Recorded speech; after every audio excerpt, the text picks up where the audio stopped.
गुरुदेव, जब हर जगह समान रूप से ईश्वर व्याप्त हैं, तो मूर्ति में प्राण प्रतिष्ठा क्यों होती है? भावना के लिए।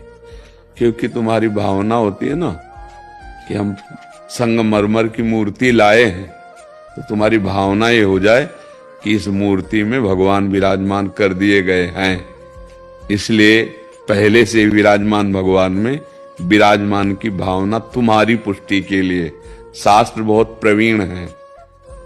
जब तुम प्राण प्रतिष्ठा करवाए, तुम्हारे भावना हो गई कि भगवान आ गए, क्योंकि प्राण प्रतिष्ठा हो गई। अब रोज समय से भोग, रोज आरती, रोज जो मंदिर में विराजमान।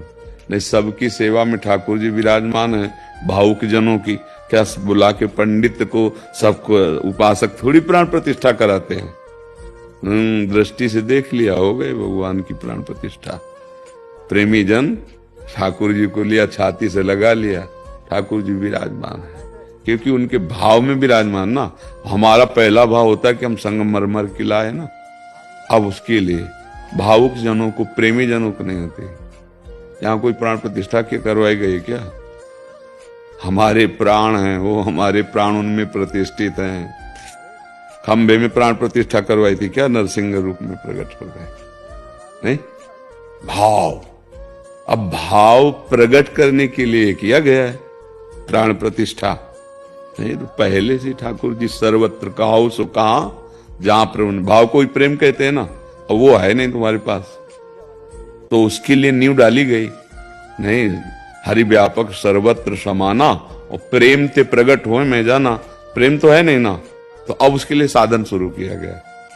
ब्राह्मणों को बुलाकर प्राण प्रतिष्ठा कराई, हमारे अंदर भावना आ गई, मेरे भगवान इसमें आ गए। भगवान अब विग्रह रूप में विराजमान है।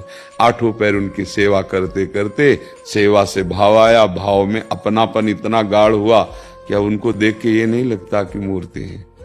अब जी नहीं सकते उनके बिना। अब दृष्टि हो गई, अब कहीं भी डालोगे दृष्टि जहां, वहीं तुम्हें अपना प्रीतम दिखाई देगा। समझ पा रहे बच्चा? शास्त्र बड़े प्रवीण हैं, जीव को भगवत प्राप्ति कराने के लिए ही हर विधान उनका होता है। तो ये भी विधान भाव को प्रकट करने के लिए है।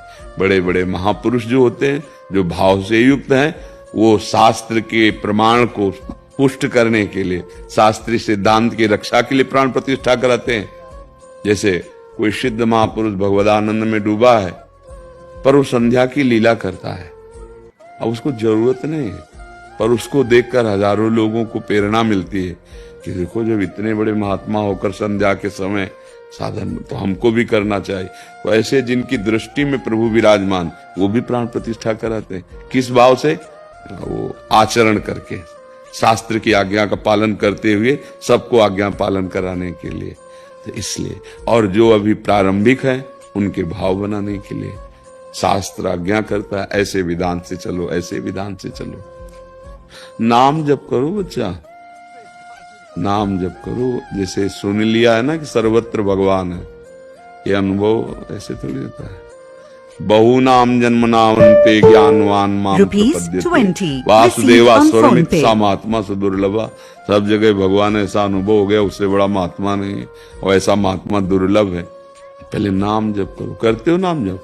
हाँ, कोई नशा न करो, गंदी बात न करो, गंदे आचरण न करो, नाम जप करो। धीरे धीरे हृदय में भक्ति महारानी पहले आवे, अपने पुत्रों के साथ, ज्ञान वैराग्य के साथ। तो जहां विवेक, वैराग्य, भक्ति, वहां फिर दृष्टि आ जाएगी। जहां दृष्टि आई तो फिर माया खत्म, जीवन मुक्त महापुरुष हो गया। पर ये कहने में तो 2 मिनट लगे। हाँ, अगर सदगुरु की कृपा हो जाए और साधन में मन लग जाए तो इसी जन्म में काम बन जाए। नहीं, जन्म जन्म मुनि यतन कराहि, बार बार। ऐसा है।